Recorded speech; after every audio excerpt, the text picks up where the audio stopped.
저는 오늘 일부 예배 때부터 고민을 했습니다. 일부 예배를 드릴까 말까. 왜 그러냐면 강단에 서는 것이 너무 마음이 무거웠습니다.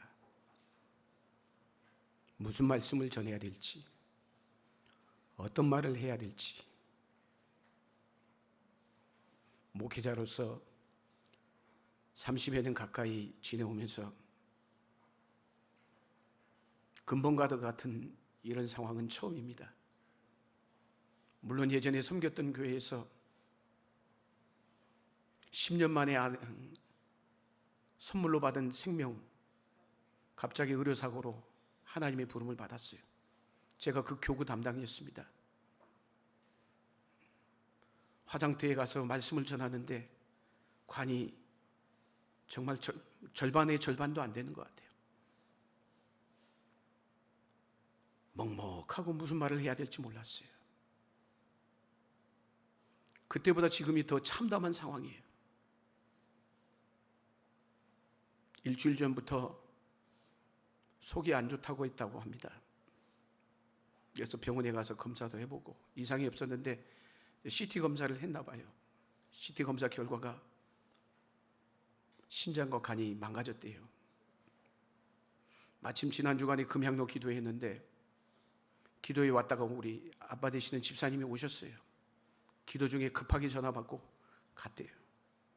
들어보니까 그날 혼절을 한 거예요. 그래서 119에 실려가지고 대학병원을 간 겁니다. 의료원하고 연결돼 의료원 갔다가 결국 대학병원으로 연결돼서 응급실로 갔습니다. 그날 점심을 먹고 있는데 문자가 왔어요. 권사님으로부터. 목사님, 하나님의 은혜가 필요합니다. 우리 애진이 살려주세요. 살려주세요. 그 문자가 온 거예요. 제가 그래서 우리 성도님들께 긴급하게 중보기도 요청을 했습니다. 그리고는 시간이 흘러서 한 4시 한 우리 원로 장로님이 목사님 그래도 한번 전화해봐 궁금하네요. 그래서 제가 전화를 드렸어요. 드려봤더니 방금 전에 심장에 쇼크가 왔대요. 전화를 못 받아서 전화를 했더니 못 받으시더라고. 나중에 권사님한테 했더니 그러더라고. 그래서 맥박은 뛴대요 지금. 도저히 있을 수가 없어서 장로님 연락 와가지고 병원에 갔습니다. 우리 선임 장로님하고 권사님하고 거기서 만나서 또 얘기 끝에 결국은 병실에 들어가서 목사님 마지막이니까 그래도 기도 한번 해야 되지 않겠냐고 타협을 해서 들어갔습니다. 저하고 권사님하고 집사님하고. 그게 마지막이었어요. 돌아왔어요. 돌아오고 나서 한 5시간 가까이 흐른 이후에 하나님의 부름을 받았어요. 우리 나중에 우리 안수 집사님 2분이 또 다녀오셨다고 하더라고요.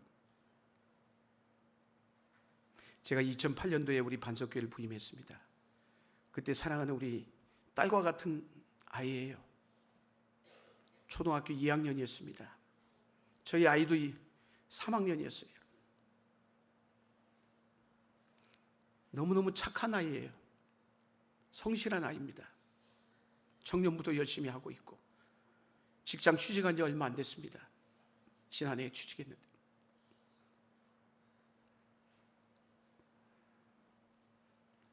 이럴 때 목회자가 얼마나 무거운지 책임감이 있어서 말씀은 전해야 되고 참 신기하게도 저는 설교를 준비하는데 보통 본문을 한 달 4주 정도나 아니면 3주 정도 미리 본문을 정해놓고 기도합니다. 이거는 뭐 오늘 전하고 싶어서 나온 게 아니에요. 계획 가운데 이렇게 순서대로 나온 본문이에요. 그런데 어떻게 하나님이 사랑하는 딸을 불러가시고 나니 이 말씀을 주시는지, 어떻게 이 말씀을 주시는지, 제가 오늘 이 말씀을 어떻게 전해야 됩니까? 성령님 붙잡아 주십시오. 성령이 역사하여 주시고 특별히 우리 집사님 권사님 위로하시고 온 성도들을 위로하여 주옵소서. 말씀을 통해 위로받기를 바랍니다. 기가 막힌 말씀을 주셨나요? 사실은 오늘 그러기 위해서 말씀을 준비한 게 아닌데 말씀 전하겠습니다. 참 우리 삶이라는 게 그래요. 인생이라는 게 우리가 예상한 대로 예측한 대로 흘러가면 좋겠지만은 예상한 대로 정확하게 흘러가지 않잖아요. 질서정연하게 진행되면 얼마나 좋겠습니까? 전혀 예측하지 못하는 일들이 불규칙적으로 일어나는 게 우리 인생이에요. 나와는 전혀 상관없다라고 여겼던 일을 경험하게 되고 그러면서 인생이 전혀 다른 방향으로 흘러가게 되죠, 여러분. 마치 놀이동산에 가면 롤러코스터를 타는 것처럼 오르락 내리락 하면서 희비가 교차하는 게 우리 인생이에요, 여러분. 크고 작은 사건들이 그러면서 우리 인생의 계획을 자꾸 변경시키기도 하죠, 여러분. 가만히 우리 사람들, 우리 성도님들 제가 목회하면서 들여다봐도 뭐 세상 사람들도 다 그러겠죠. 사람마다 숱한 사연들을 안고 살아갑니다. 그러나 적어도 믿음의 성도라면 우리가 관심을 가져야 될 것은, 저는 오늘 이 사건이 터진 앞에서 하나님 앞에 이렇게 했어요. 하나님, 이게 도대체 뭡니까? 도무지 이해할 수가 없습니다. 받아들이기가 너무너무 힘듭니다. 그렇게 외쳤어요. 기도했는데, 잘 살아왔는데, 믿음 안에서 그래도 열심히 걸어왔는데 도대체 이게 뭡니까? 그러나 우리가 관심을 가져야 될 것은 왜 내 인생이 이렇게 힘들까? 그게 되시면 안 돼요. 뭐에 관심을 가져야 되고 뭐에 집중해야 되느냐? 그럼에도 불구하고 내 삶이 하나님 안에서 움직이고 있는가? 아니면 하나님 은혜 밖에서 겉도는 인생이 되는가? 우린 여기에 집중해야 됩니다. 여기에 관심을 가져야 돼요. 무슨 얘기일까요? 우리의 삶의 이야기가 하나님이 아닌 상관없이, 하나님과 상관없이 쭉 흘러간다면 그 이야기는 히스토리, 영어로 역사밖에 안 되는 거예요. 그러나 하나님하고 접목되어 있고 하나님하고 관련되어 있다면 그 이야기는 His story, 하나님의 이야기가 되는 줄로 믿습니다. 지금은 받아들이기 힘들어요. 지금은 수용하기 힘들어요. 저도 너무너무 하나님이 때로는 원망도 했어요, 지금. 그러나 하나님께서 개입하시고 이끄셔서 새로운 이야기가 전개가 되는 거예요. 그런 이야기가 오늘 우리가 읽은 룻기라는 책의 이야기입니다. 룻기의 책은 알다시피 성경 사사기라는 책하고 사무엘서라는 이 책 중간에 끼어 있는 책이에요. 그 시대는 어떤 시대? 사사시대였어요. 사사시대가 어떤 시대입니까? 이스라엘의 왕이 없어가지고 사사들이 치리하는, 그래서 각자 자기 소견에 옳은 대로 행했던 혼란의 시대였습니다. 그래서 어쩌면 암흑의 시대인 것이죠. 암흑기. 그래서 그 암흑의 시기인 사사시대에서 왕조시대인 사무엘서로 넘어가는 그 전환기에 한 개인의 스토리를 담은 이 룻기라는 책이 들어있는 거예요. 이 책이 어떻게 시작이 됩니까? 모압이라는 이방 땅의 한 평범한 여인 룻의 이야기가 바로 이 사사기와 사무엘서의 한 가운데, 그것도 성경이 정경화 작업이 시작되면서 그 책을 순서대로 배열하는데 이 중간에 딱 배치되어 있는 것은 굉장한 의미가 있는 거예요. 그것은 뭘까요? 한 사람의 평범한 이야기로 끝나는 것이 아니라 구원을 이루시는 하나님의 은혜의 역사가 오늘 이 책에 숨겨져 있기 때문인 것입니다. 자, 우리는 2장의 내용을 봤어요. 1장의 내용을 보면 집에 가서 보세요. 어떤 상황이요? 암울합니다. 어두워요. 캄캄한 칠흑 같은 어둠이에요. 1장의 내용을 보세요. 여러분 집에 가서. 아무리 1장의 내용을 눈을 씻고 쳐다봐도 희망이라고는 눈꽃만큼도 찾아볼 수 없는 절망의 상황인 것이에요. 이야기가 이렇게 진행이 되죠. 나오미라는 여인이 고향 예루살렘에 갑자기 흉년이 들었어요. 그래서 흉년이 들자 먹고 사기가 힘들잖아요. 그래서 남편과 함께 어디 갑니까? 이방 땅인 모압 땅에 갔어요. 모압 땅에 갔는데 세상에 설상가상으로 그 땅에도 흉년이 온 거예요. 무슨 얘기일까요? 문제를 피해 왔는데 또 다른 문제를 만난 거예요. 이게 인생이에요, 여러분. 더 안타까운 것은 이것이 시작에 불과하다는 거예요, 여러분. 그 인생의 일장의 내용 스토리를 들여다보면 이렇죠. 더 엄청난 일이 찾아왔죠. 어떤 이야기예요? 나오미의 사랑하는 남편인 엘리멜렉이 이방 땅에서 객사한 거예요.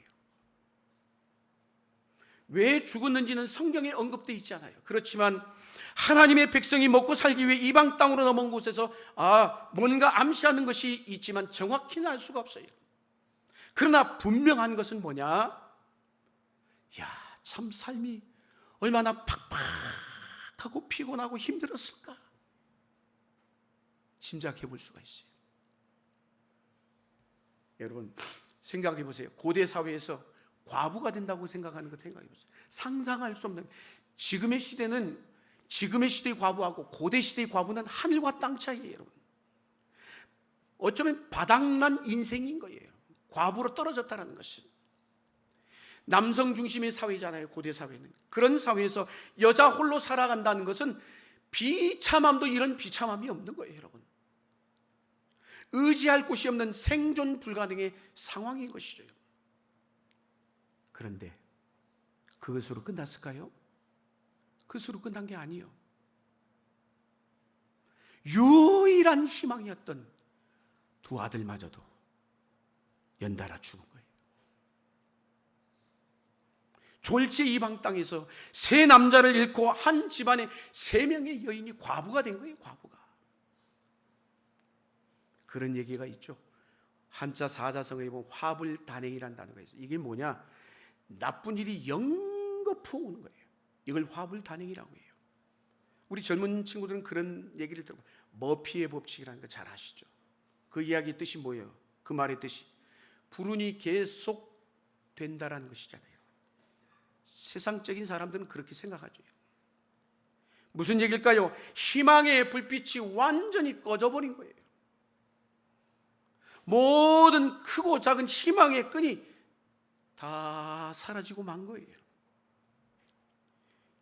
이보다 더 큰 불행이 있을까요? 해답이 보이지가 않아. 답이 없어요, 답이. 자, 시어머니 그런데 나오미는 이런 상황에서 젊은 두 며느리에게 그들의 인생을 각자 살아야 되지 않겠어요? 너희 인생길 살라고, 너희 갈 길 가라고 권면하죠, 여러분. 남편들이 다 죽은 상황에 여인들이 모여가지고 뭐 형편이 나아질 게 뭐가 있겠어요, 여러분?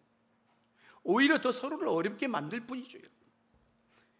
그런데 그 시어머니의 말을 듣고 첫 번째 며느리였던 큰 며느리 오르바가 어떻게 반응합니까? 오늘 보면 이런 얘기하죠. 어머님, 그러지 마세요. 그래 놓고는 어때요? 그러면서 떠나버렸어요. 말은 그렇게 해놓고. 그런데 둘째 며느리 누구? 룻의 반응이 의외의 반응이죠. 자, 룻의 반응 오늘 본문 16절, 17절 말씀 같이 한번 읽겠습니다. 시작.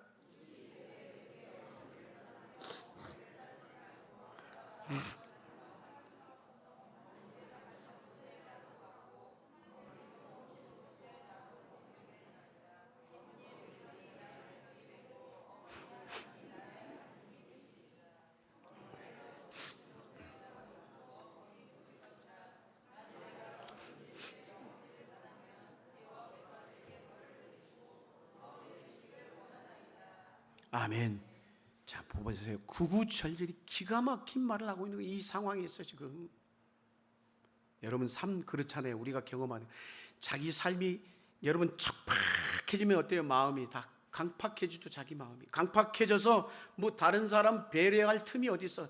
내가 먼저 살아야지 하는 이기심이 발동하는 게 우리 인간이잖아요, 여러분. 당연히 첫 번째 며느리는 상식적으로 자기 살아야 되잖아요. 자기 살 길을 향해서 선택한 것, 누가 비난의 돌멩이 던질 수가 없어요. 아무도 욕할 사람 없어요. 그런데 오늘 본문의 룻의 고백을 보세요. 룻의 이 고백, 신앙 고백과도 같은 얼마나 단호하고도 굳은 의지를 보이는 말씀이에요. 사실 지금 시어머니 나오미에게 남아있는 게 있어요? 아무것도 없어요. 아무것도 없단 말이에요. 그래서 이 룻의 선택은 굉장한 의외의 선택인 거예요. 어떤 경우에도 시어머니와 함께 하겠다는 이 결연한 태도와 결단은 우리가 흔히 생각하는 인간적인 어떤 동정심에서 나온 것일까요? 아니에요. 사랑하는 여러분, 인생은 선택입니다. 최악의 순간에 내가 어떤 선택을 하는가가 매우 중요해요. 어려우면 어때요? 어려움이 닥쳐오면 대개 그 문제에만 이렇게 눈이 보여가지고 근시안이 되기가 쉬워요. 그래서 어떻게 하면 이 어려움에 빠져나가려고 몰두하게 되죠, 여러분. 그래서 그러다 보면 당장 어때요? 쉬운 길을 찾을 수밖에 없어. 인생의 갈림길은 그런데 바로 이 인생의 갈림길은 바로 그 순간에 내가 어떤 태도를 가지느냐에 따라 달라지게 돼 있다는 것이에요. 룻은 자신의 생명을 걸고 있어요. 그래서 뭐라고 얘기해요? 나는 죽어도 어머니를 선택하겠다라는 결연한 의지가 있는 것이에요. 마치 에스더가 죽으면 죽으리이다. 그랬기 때문에 에스더의 선택이 옳았고 결국 그 옳은 선택으로 그 자신과 민족의 운명을 바꿔놨잖아요. 우리가 잘 아는 여호수아서 말씀을 읽다 보면 여호수아 24장에 보면 여호수아가 다양한 가나안 땅의 이방신들 앞에서 이래야 될까 저래야 될까 우물쭈물하고는 이스라엘 백성들에게 뭐라고 했습니까? 너희 섬길 신을 선택하라. 오직 나와 내 집은 여호와만을 섬기겠다라고 고백하잖아요. 그 말씀 한번 읽어볼까요? 여호수아서 24장 15절 말씀 읽겠습니다. 시작.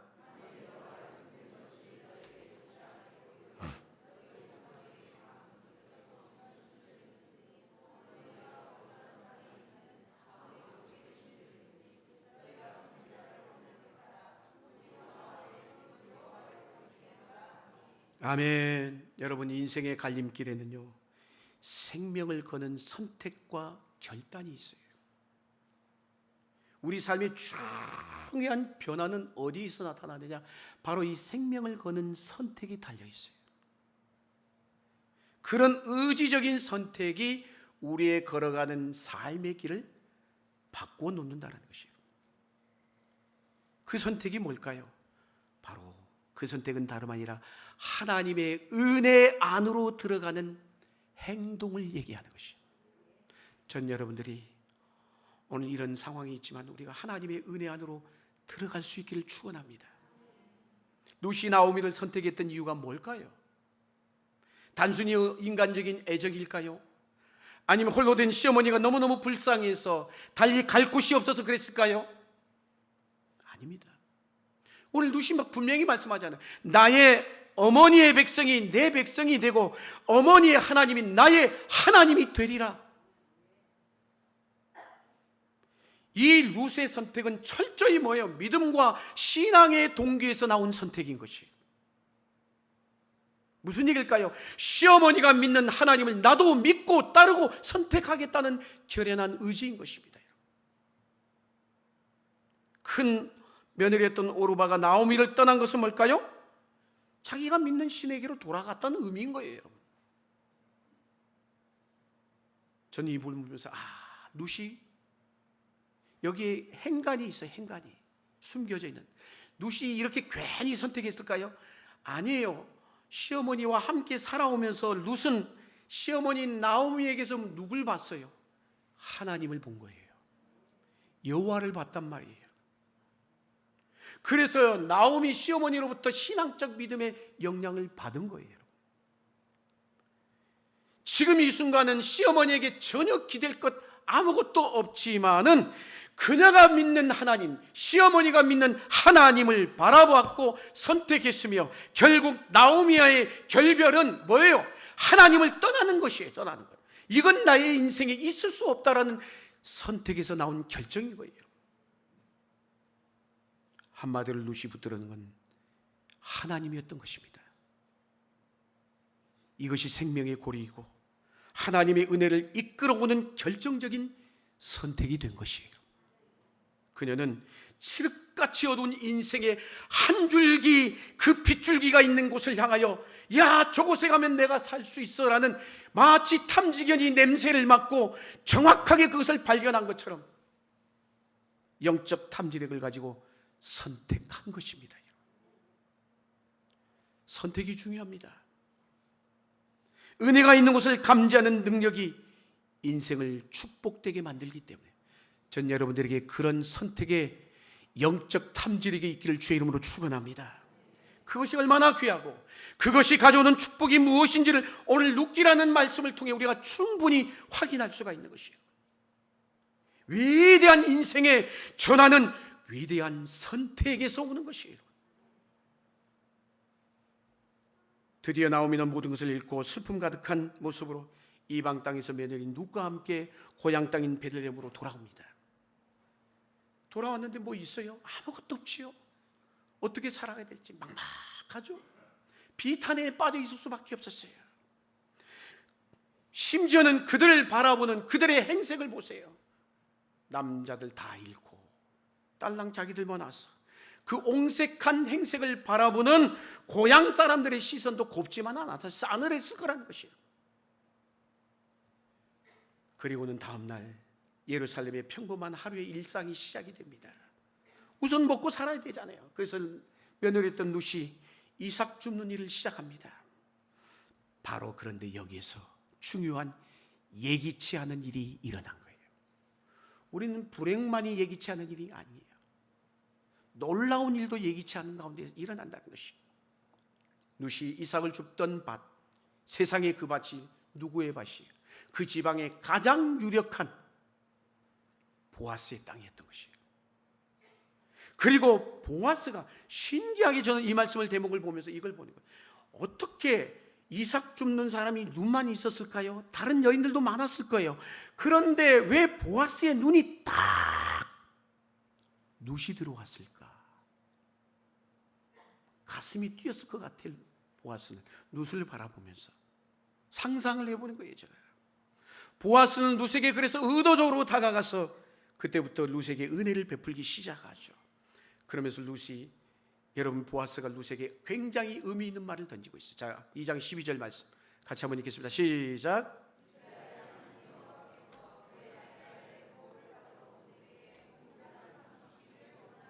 아멘. 이스라엘의 하나님 여호와께서 그의 날개 아래에 보호를 받으러 온 너에게 상 주시기를 원하노라. 시어머니를 선택하고 따라온 룻에게 얼마나 어울리는 말씀인지 몰라요. 그의 날개 아래에 보호를 받으러 온 내게. 이 말은 이미 밭에 오기 전에 나오미에게 룻이 한 말과 일맥상통한 말이에요. 룻이 시어머니 나오미에게 뭐라고 얘기한 줄 아세요? 이렇게 얘기했어요. 2장 10절 말씀 읽겠습니다. 시작. 내가 밭으로 가서 시작. 내가 밭으로 가서 내가 누구에게 은혜를 입으면 그를 따라서 이삭을 줍겠나이다. 아멘. 저기 2절 말씀이고 10절 말씀 읽겠습니다. 어찌하여 내게 은혜를 베푸시며 나를 돌보시나이까. 아멘. 자, 여기에서 은혜가 나오죠. 은혜가 뭐예요? 보아스의 만남을 통해서 나타나는 거예요. 은혜는 그래서 만남을 통해서 일어나는 것이에요. 저와 여러분의 만남, 성도와 성도 간의 만남, 부부 간의 만남, 형제 간의 만남, 이웃과의 만남, 거기에 하나님과 상관이 있으면, 하나님이 역사하시면 거기에 은혜가 임하게 되는 것이에요. 보아스는 그 땅의 유력자이며 도저히 만날 수 있는 사람이 아니에요. 그런데 룻에게 그 은혜가 임하였고, 기이하고 이 놀라운 만남을 통해서 룻이 인생이 뒤로 돌아가던 것이 착각착각 재빠르게 원래대로 회복되는 모습을 보게 됩니다. 할렐루야. 인생의 역전은 하나님께서 하십니다. 성경에는 수없는 대역전을 일으키시는 하나님을 보게 됩니다. 오늘 보면 3절을 주목해 보세요. 3절 말씀 이어서 읽겠습니다. 시작.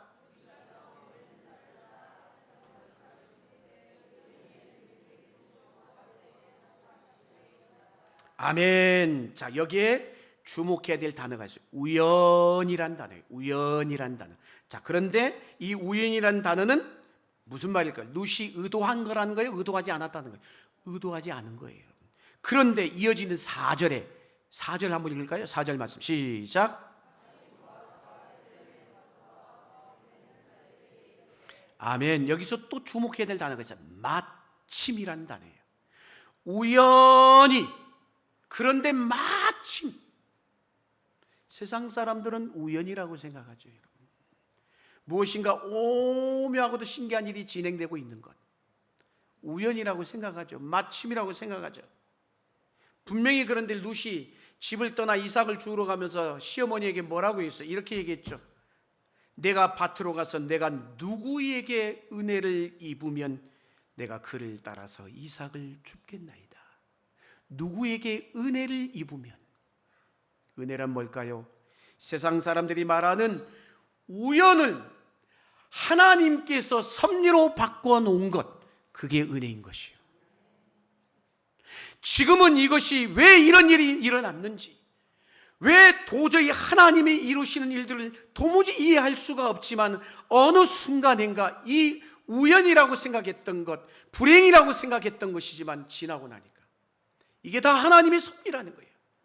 그게 은혜인 것이에요. 할렐루야.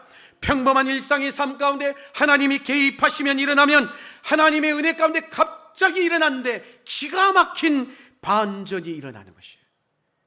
그게 바로 역전의 은혜인 것이에요. 뜻밖의 장소에서 하나님을 만나게 되는 것이죠. 하나님은 성전에서만 만나는 것이 아니라 우리 삶 속에 하나님이 개입하시고 역사하시면 그곳에서도 만나는 것이에요. 그게 주님의 은혜인 것이에요, 여러분. 우리가 잘 아는 누가복음 5장에 보면 베드로가 밤새도록 가서 그물질을 했는데 물고기 한 마리를 못 잡았어요. 허탈한 그 상황에 주님께서 찾아오시죠. 뭐라고? 그래서 깊은 데로 가서 그물을 내려라. 그물이 내렸더니 찢어질 정도로 고기를 잡았다라고 합니다.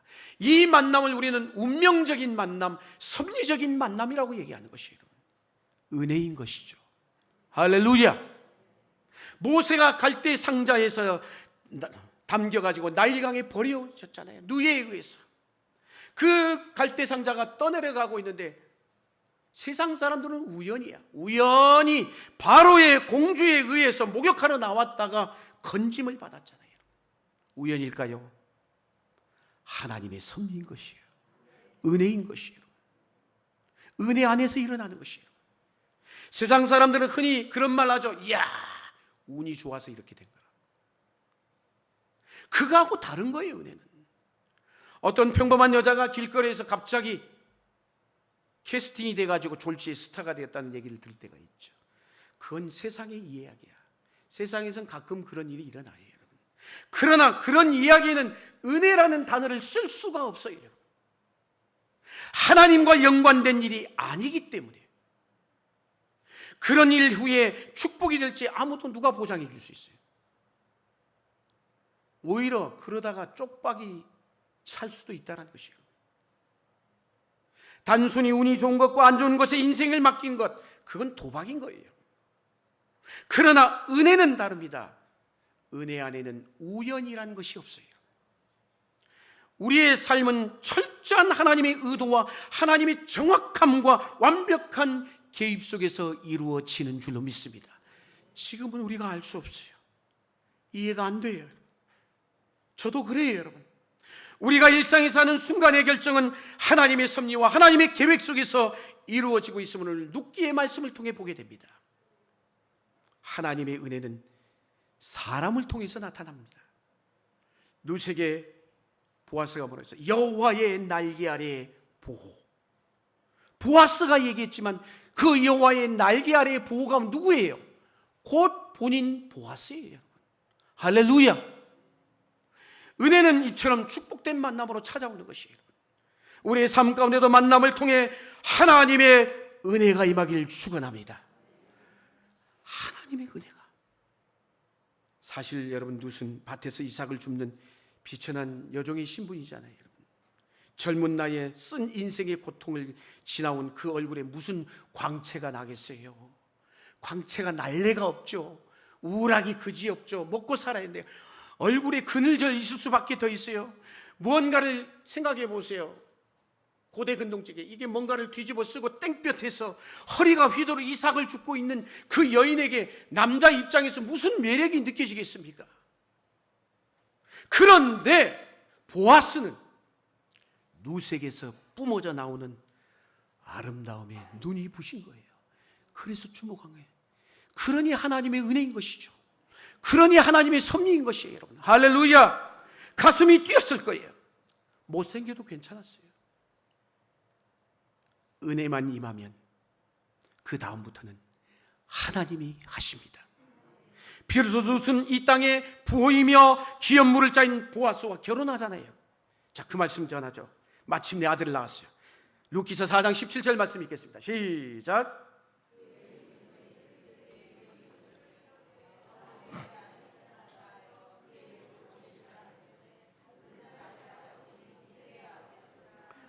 할렐루야. 어떻게 이런 놀라운 일이 일어날 수 있을까요? 바닥까지 떨어졌던 룻에게 말입니다. 이방 여인 룻이 다윗 왕의 증조모가 된 거예요. 몰락한 가정이 최악의 밑바닥에서 더 이상 바랄 것이 없는 최정상의 자리로 치솟게 된 거예요. 이것이 바로 은혜가 보여주는 명드라마인 것이에요. 역전극인 것이에요. 우리가 마태복음 1장에 예수님의 족보를 보면 놀라운 일이 일어나죠. 거기에 이렇게 얘기합니다. 1장 5절 한번 읽을까요? 마태복음 1장 5절 말씀. 살몬은 라합에게서 보아스를 낳았고 보아스는 룻에게서 오벳을 낳고 오벳은 이새를 낳고. 자, 저 말씀에서 보면 보아스의 어머니가 누구예요? 기생 라합이요. 기생 라합. 라합도 기구한 인생에 아픔이 있었지만 하나님을 믿고 역전이 되었어요. 예수님의 족보에 이방 여인 룻의 이름이 등장하는 것은 그래서 가슴 뭉클한 대목인 거예요. 모든 희망이 사라져버린 연약한 이 과부에게 거대한 구원의 사건이 일어난 것이죠.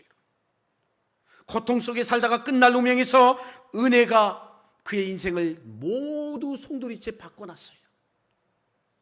룻은 예수님의 족보에 오른 구원의 스타가 된 거예요. 여기서 우리에게 주는 도전이 무엇일까요? 룻의 선택인 거예요. 자, 그 선택을 다시 한번 읽습니다. 되씹으면서 읽겠습니다. 16절 17절 시작. 룻이 이르되 내게 어머니를 떠나며 어머니를 따르지 않고 돌아가라 강권하지 마옵소서. 어머니께서 가시는 곳에 나도 가고 어머니께서 머무시는 곳에서 나도 머물겠나이다. 어머니의 백성이 나의 백성이 되고 어머니의 하나님이 나의 하나님이 되시리니 어머니께서 죽으시는 곳에서 나도 죽어 거기 묻힐 것이라. 만일 내가 죽는 일 외에 어머니를 떠나면 여호와께서 내게 벌을 내리시고 더 내리시기를 원하나이다. 아멘. 룻은 그의 현실이 아무리 힘들고 어려워도 뭘 붙들어야 될지를 분명하게 알았던 여인이에요. 할렐루야. 그녀는 자신의 선택에 생명을 걸었습니다. 조금의 주저함도 미련함도 없이 죽음도 두려워하지 않았잖아요. 어머니께서 죽는 곳에 나도 죽어 거기에 묻힐 거라고 얘기하고 있잖아요. 그녀는 시련의 파도에서 정신을 잃어버린 사람이 아니었어요. 우리가 시련이 오면 정신줄을 놓게 되잖아요. 자신의 선택으로 인해 닥쳐올 어떤 어려움도 단호하게 맞서겠다는 믿음의 선택의 결단인 거예요. 여러분, 어머니 여러분, 제가 한번 읽어볼까요? 이 말씀에다가 제가 이렇게 읽어봤어요. 어머니 대신 예수님의 이름을 넣었어요. 룻이 이르되 내게 예수님을 떠나며 예수님을 따르지 말고 돌아가라 강권하지 마옵소서. 예수님께서 가시는 곳에 나도 가고 예수님께서 머무시는 곳에서 나도 머물겠나이다. 예수님의 백성이 나의 백성이 되고 예수님의 하나님이 나의 하나님이 되시니 예수님께서 죽으시는 곳에서 나도 죽어 거기 묻힐 것이라. 만일 내가 죽는 일 외에 예수님을 떠나면 여호와께서 내게 벌을 내리시고 더 내리시기를 원하시나이다. 할렐루야. 우리도 예수님에 대해서 이 정도의 신앙을 고백해야 되지 않겠습니까?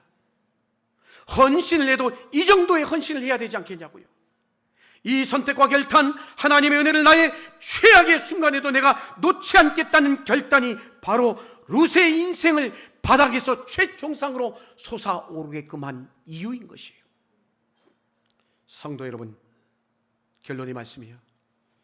이런 은혜의 이야기는 비단 룻의 이야기만이 아니고 우리 모두의 이야기가 될 수 있음을 믿으시길 바랍니다. 가난과 절망의 밑바닥에서 풍요의 한가운데로 비천한 신분에서 예수 그리스도의 가문 안으로 들어가는 그 상승, 비상하는 인생은 룻의 이야기로만 끝나지 않는다니까요. 룻의 이야기는 어떤 사람이라도, 우리 모든 사람일지라도 하나님하고 연관을 맺기만 하면 예측할 수 없는 대역전 주인공이 될 수 있다는 것을 말씀해 주고 있는 것입니다. 일상의 삶에서 나의 결단과 선택이 매우 중요합니다. 믿음의 선택들을 놓치지 마시기를 바랍니다. 우리가 매일 마주치는 삶, 저는 목회하면서 우리 성도님들 한 분 한 분 녹록지 못한 삶이에요. 얼마나 고단하고 지치고 피곤한 삶인지 누구보다 압니다. 성도들의 아픔을 볼 때마다 내 아픔인 것 같고, 얼마나 힘들고 얼마나 속상한지 그때마다 가능하면 우리 성도들이 잘 되기를 바라고,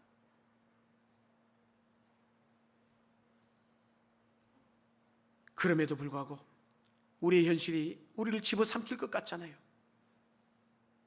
우리의 신앙을 빼앗아가려는 수많은 위기와 위협이 이 땅에 도사리고 있잖아요.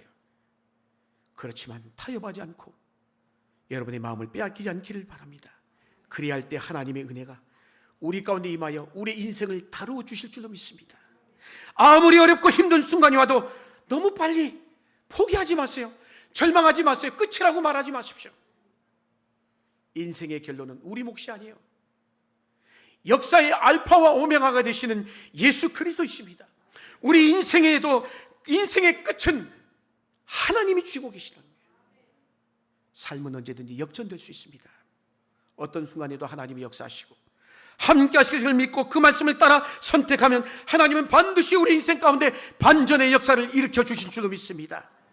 은혜보다 더 강력하고 완벽한 우리의 삶의 보장은 없습니다. 이 스토리의 주인공들이 다 되실 수 있기를 바랍니다. 사실은 제가 오늘 이 찬양을 부르고 싶었어요. 근데 찬양을 부를 용기가 없어요. 가사를 불러드립니다. 주 나의 모습 보네, 상한 나의 맘 보시네, 주 나의 눈물 안에 홀로 울던 맘 아시네. 세상 소망 다 사라져가도 주의 사랑은 끝이 없으니 살아가는 이 모든 순간이 주의 은혜임을 압니다. 세상 소망 다 사라져갈지라도 주의 사랑은 끝이 없음을 믿습니다. 살아가는 이 모든 순간이 주의 은혜임을 나는 믿습니다. 이 고백이 우리 모두의 고백이 될 수 있기를 주의 이름으로 간절히 축원합니다. 기도하시겠습니다.